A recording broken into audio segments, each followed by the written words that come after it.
Alrighty guys, this is just a brief tutorial going over how to do the Tunisian knit stitch, how to increase in this pattern, how to decrease, and then how to seam at the end. So to begin, we're going to learn how to do the Tunisian knit stitch, which creates this beautiful texture. But yeah, let me first show you the Tunisian simple stitch, which I'm sure you guys are all aware of. You just go through the front post like so, yarn over and pull through. This is so similar to that. There's just one difference. So you're going to place your hook through the front post just like you would the simple stitch, but then push it all the way to the back like that. That's the only difference. You're then going to yarn over and pull up a loop. So I'm going to show you again. There's a front and back post. You're going to go in between them and go all the way to the back like so. Again, yarning over and pulling up a loop. Guys, that's it. That's the only difference. That's what creates such a different texture in these rows. Isn't that awesome? All right, so I'm going to show you a couple more times. So see that V? There's a front and a back post. You're going to go under the front post and all the way to the back, yarning over and pulling up a loop. Let's do it one more time. I want you guys to be really comfortable doing this. There's the next stitch. Go through under the front loop, all the way to the back, yarning over, pulling up a loop. Boom shakalaka. That's how you do the Tunisian knit stitch, people. That simple. So go ahead and get started on that body and then come back for the increase and decrease video. Okay, so you got the Tunisian knit stitch down. Let's work on those increases for that sleeve. So how I personally do it in this pattern is you just do a normal knit stitch, and then how to increase. See how there's two stitches right here and then there's that gap between them? You're going to go between that gap. So not in any stitch, but between two stitches. You're going to, again, go all the way through, all the way to the back and pull up a loop.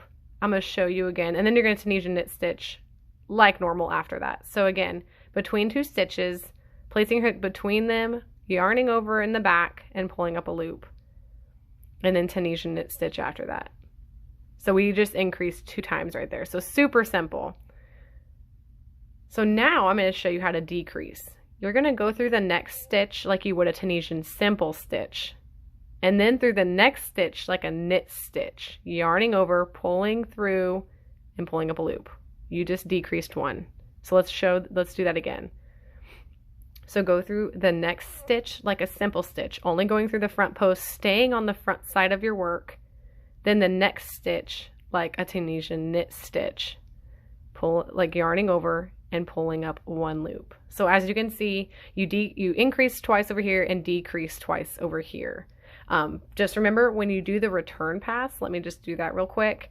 When you come up on those decreases, you're going to want to tighten your work a little bit or else it'll be kind of gappy. So you're just going to yarn over, pull through 2. See that gap right there? Pull that yarn a little bit tighter, not a lot, but just a little bit. That way there's not holes throughout your work. But yeah, that's how you increase and decrease. Super easy. So let's move on to seaming these panels together. Okay guys, this is when it gets really, really specific. I again am just using a sample piece. Pretend these are 2 panels, wrong side facing out. I'm not even actually going to have thread when I'm showing you. I'm just showing you where to place your needle when seaming. So you're going to seam your ribbing just like normal down at the bottom, or if you're starting at the top. So how I did this to create no gaps. It's still not the prettiest seam, but it has no gaps, which makes me happy. You're going to be placing it in the actual post of the row is what I'm gonna call those. So normally when you single crochet or anything, you just go through the stitch or the row like that. Well, that creates a really big gap in Tunisian crochet. So what I have found with a lot of attempts of different ways of doing this is going through, see how that's like a row right there? And I'm gonna call it a row post. I go into the row post right there. And of course the camera's not focusing. There we go. I'm going to show you again. And then you're going to go through the other side row post, right there. Making sure you're between two pieces of yarn is how I'm going to say that, because it's not even a stitch.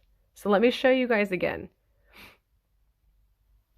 See those different types of rows? You're going to go into the row, like so. And then going into the row on the other side. And that is how you're going to seam this entire project. So guys, I know that's a little tricky, and it's kind of difficult when you get to the sleeves, but you can do it. That's the only really hard part of this pattern. But other than that, good luck. Thanks for choosing my pattern. Happy making.